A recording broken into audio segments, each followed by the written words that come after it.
Witam Was wszystkich bardzo serdecznie w kolejnym odcinku na kanale o pająkach, skorpionach i innych cudach. W tym odcinku przedstawię Wam kilka gatunków ptaszników, które są powszechnie uznawane za pająki idealne na początek przygody z hodowlą ptaszników. Zatem do oglądania. Ten odcinek miał być poświęcony tej ślicznotce Brachypelmie boemei, jednak postanowiłem rozruszać jeszcze trochę kanał i opis o niej zobaczycie w kolejnym odcinku. Niemniej ten odcinek będzie poświęcony o ptasznikach na początek. Miał on mieć tytuł pierwotnie top 5 ptaszników na początek, jednakże to nie jest tak łatwo wybrać te 5 na początek, więc omówię różne ptaszniki po prostu w formie poradnika, a nie takiego top ileś tam. Zatem zapraszam Was do oglądania. Właśnie widzicie moją samicę Brachypelmy boemei na ręce.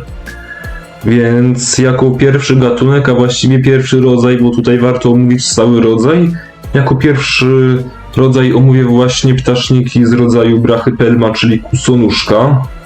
Może to właśnie być taka Brachypelma boemei, jak i taka Brachypelma hamori. Zaraz ją Wam pokażę. Tutaj macie Brachypelmę hamori. To jest ptasznik pomarańczo-kolanowy, bardzo podobna do Brachypelmy smithi, o czym nagrywałem film. Link znajdziecie w prawym górnym rogu. Tu macie jeszcze raz Brachypelmę boemei. Jak widać, są do siebie dość podobne. Jak będą starsze, to bardziej będzie widoczny ten kolor pomarańczowy u hamori. Niemniej oba wyglądają na typowe Brachypelmy. Tutaj macie samicę Brachypelmy boemei. Ten rodzaj polecam dla początkujących, gdyż są to pająki bardzo wolne, mało się poruszają i spędzają czas w jednym miejscu. To też dla osób początkujących będą bardzo dobre w obsłudze.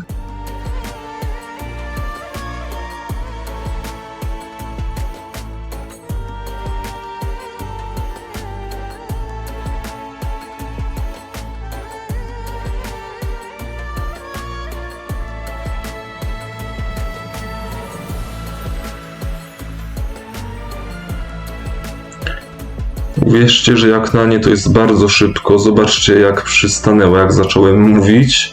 No szybko, nie licząc sytuacji kryzysowych, bo wtedy idą bardzo szybko. Co chciałem powiedzieć?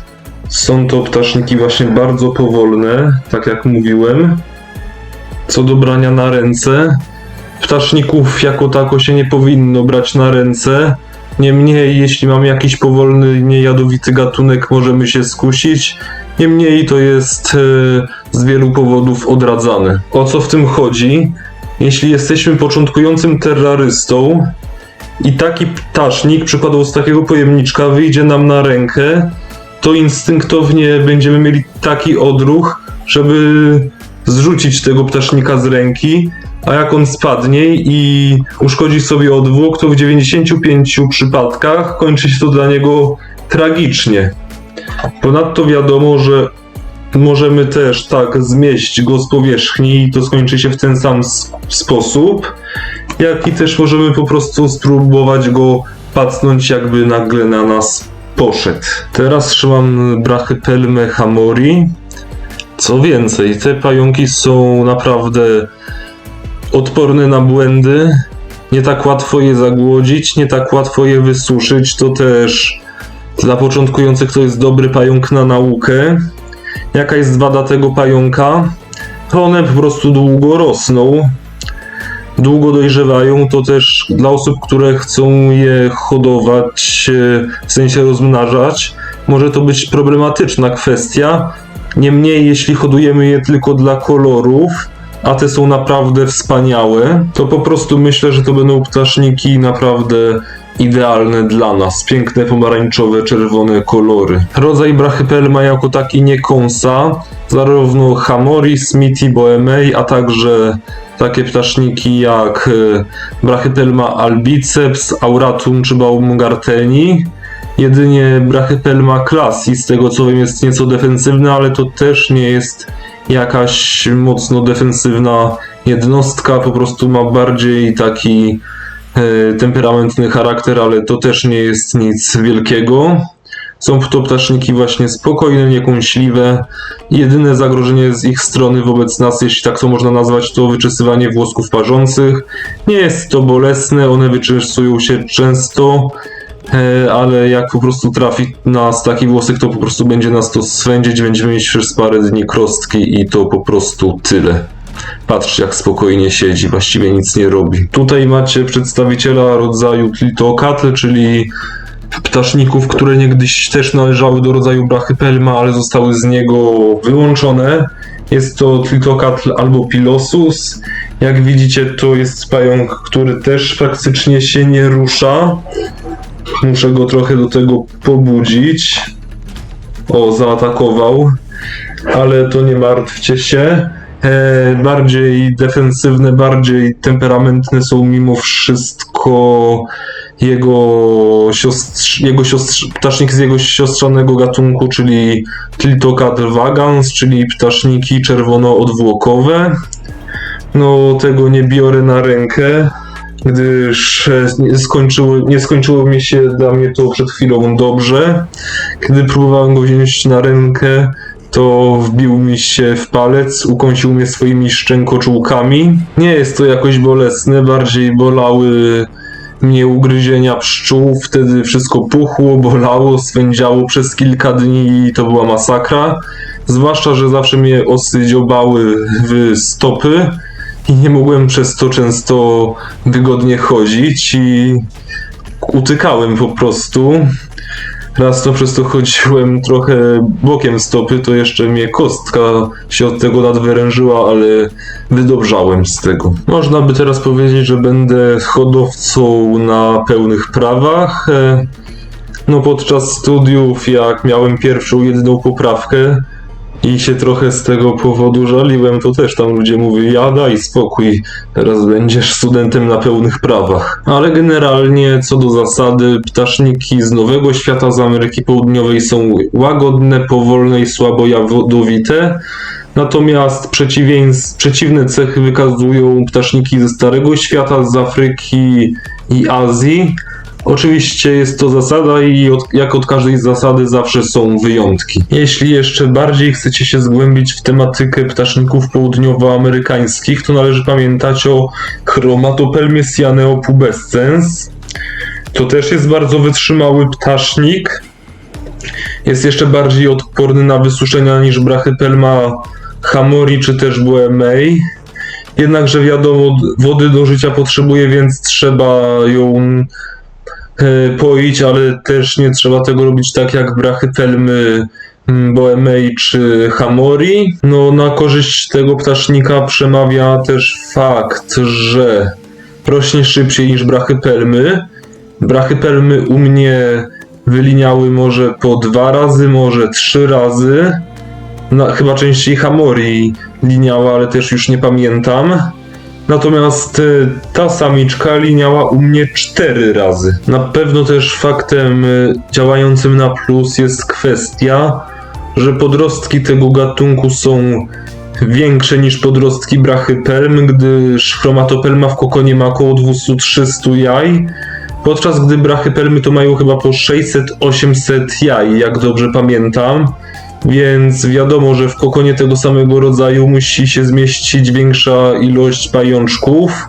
To też musi być też mniejszy rozmiar tych pajączków, żeby one się tam pomieściły. Aranżując terrarium dla tego ptasznika należy zapewnić mu tam elementy, o które będzie mógł oprzeć swoje nici, z których tworzy niezwykle widowiskowe gniazda, tunele, w których mieszka. Ptaszniki, mimo iż pająki kojarzą się ze sieciami, produkują mało pajęczyny, a już na pewno nie sieć. Ale chromatopelmy jako gatunek tworzą właśnie dużo pajęczyny i tworzą z nich naprawdę widowiskowe gniazda. A widowiskową kwestią w ich przypadku na pewno jest ich kolor. Pomarańczowy odwłok oraz niebiesko-seledynowy karapaksji odnóża. Na pewno też wyglądają bardzo widowiskowo, jak są podrostkami, kiedy ich odwłok jest taki tygrysi, ma takie paski. I tu rodzi się dyskusja o to, w jakim momencie życia są one ładniejsze, czy jak są małe, czy jak są duże. Każdy ma swój urok, ale dyskusja trwa. Zdjęcia chromatopelmy pochodzą z moich zasobów. Znajdziecie je na Instagramie, link znajdziecie w opisie. No obecnie ta pajęczyna nie wygląda tak imponująco. No niestety karmienie robi swoje.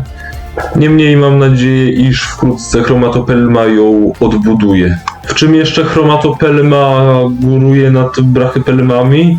Ano w tym, iż ze względu na to, iż buduje takie piękne sieci, potrzebuje dużo składników odżywczych właśnie, żeby móc z czego te sieci robić, te pajęczyny. No to jest już kwestia przyzwyczajenia, czy sieć, czy pajęczyna mówi, bo pewne wyobrażenie powszechne, potoczne o pająkach mamy. Niemniej chromatopelma jedzenia nigdy nie odmówi, pomijając fakt wylinki, że parę dni przed i parę dni po ma głodówkę. To nie jest nic takiego, natomiast brachypelmy przez kilka miesięcy mogą robić sobie głodówki i nie przyjmować w tym czasie żadnego pokarmu. I rozwiązując tą dyskusję, że co by się chciało, że najlepiej by było, gdyby były dwa gatunki, jeden by wyglądał jak dorosła chromatopelma, drugi jak młoda, ale nie martwcie się. Jest ptasznik, który wygląda bardzo podobnie do chromatopelmy. Tutaj właśnie macie samicę ptasznika tygrysiego Davus pentaloris, który naprawdę wygląda podobnie jak młoda chromatopelma. Ma taki pomarańczowy odwłok w czarne paski, jak tygrys, stąd też nazwa. Na pewno w stosunku do pozostałych pająków jego zaletą jest to, iż jest to gatunek bardzo mały. Jego średnica, czyli rozpiętość odnóży, wynosi te 10 cm, podczas gdy u wcześniej wymienionych pająków taka średnica wynosiła do 14-16 cm. To też ma z tego powodu również jedną istotną zaletę, która czyni go wyborem dobrym dla osób, które nie dysponują wystarczającą ilością miejsca na ptaszniki takich rozmiarów, jakie mają wcześniej wspomniane ptaszniki. Bowiem dla takiego ptasznika wystarczy kostka, terrarium o krawędzi 15-20 cm, są różne szkoły. No nie ma takiej innej właściwej formuły, każdy podaje trochę inaczej. Zwykle mieści się to w tym przedziale 15-20 cm. Wcześniej wspomniane ptaszniki wymagają tradycyjnych terrariów o podstawie 20x30 cm i wysokości 20 cm. Przejmując takiego gagatka na utrzymanie, należy pamiętać, iż jego małym mankamentem jest to, iż jest to pająk nieco bardziej podatny na przesuszenia, nie jakoś bardzo, ale po prostu należy pamiętać dla jego komfortu i dla naszego zadowolenia, że nie zdechnie. Należy pamiętać o tym, żeby go po prostu regularnie nawadniać, aby nie ziścił się scenariusz, którego nie pożądano. Wiadomo, małe jest piękne, nawet jeśli Davus pentaloris nie podpadnie wam do gustu, to są inne ptaszniki, tak zwane karłowate, które możecie hodować w jego miejsce. Przykładowo są to ptaszniki z rodzaju Cyriocosmus, przykładowo Cyriocosmus elegans, również bardzo pięknie ubarwiony. Natomiast jeśli małe nie jest dla was, to jest też coś dużego. Mamy tutaj moją samicę ptasznika białokolanowego, czyli Acanthoscuria geniculata. Patrzcie proszę. Jest to raczej spokojny osobnik, gdyż w tym gatunku zdarzają się różne osobniki, różne temperamenty. Jedne są bardziej nerwowe, inne mniej. Ten akurat jest bardziej łagodny, zazwyczaj sobie tak siedzi. Niemniej jak jest pożywienie, to atakuje od razu, gdyż ptaszniki te każdy ruch uznają za pożywienie. Co tu by można jeszcze o niej powiedzieć? No, ona akurat wymaga nieco większego terrarium. Mówi się o podstawie 35x30 cm i wysokości 35 cm. Jak wcześniej wspomniałem, wymaga większego zbiornika. No jej średnica to nawet 20 cm. Jednakże jest to nadal mało w porównaniu do takich pająków jak ptaszniki z rodzaju Phlacidora, Theraphosa czy Xenestis, które mają nawet 30 cm średnicy. Ugryzienie genikulaty może boleć, niemniej taktyką obronną tego ptasznika jest wyczesywanie włosków parzących. Właśnie tak na nią patrzyłem. To ma ten placek na odwłoku taki łysy, ale wydaje się taki ciemny, jakby tam były też włoski, a to oznacza, że może w końcu się zbliżać jej wylinka, bo w tym sezonie ona u mnie nie liniała jako jedyny ptasznik, liniała u mnie tylko raz w zeszłym sezonie, zatem czekam naprawdę na to z niecierpliwością. Jeśli lubicie też nieco bardziej ostre, nerwowe ptaszniki, to polecam ptaszniki z rodzaju Nandu, przykładowo ptasznika Nandu chromatus. W moim wywozie nie znalazły się ptaszniki nadrzewne, gdyż są to ptaszniki szybsze, często bardziej jadowite, jak przykładowo ptaszniki z rodzaju Poekiloteria czy też Heteroscodra maculata. A tutaj widzicie właśnie na biurko, na którym nagrywam filmy, wszedł mój kot Rudzik. Jak widzicie, ma kołnierz, jest po pewnych przejściach nieszczęsnych, jest w trakcie rekonwalescencji. Co tam mówiłem o nadrzewniakach? że Poekiloterie i Heteroscodra maculata są to gatunki szybkie i jadowite, mocno jadowite. No, Poekiloterie, podobnie jak Psalmopoeus irminia, są też podatne na brak wilgotności, lubią wilgotność i źle znoszą suszę. No, Irminia nie jest jadowita, podobnie jak Caribenia avicularie, ale nadal są to szybkie pająki. Ale mimo wszystko, jakbyście chcieli zacząć już przygodę z ptasznikami nadrzewnymi, to polecam właśnie te avicularie, Caribeny i Psalmopoeus irminia.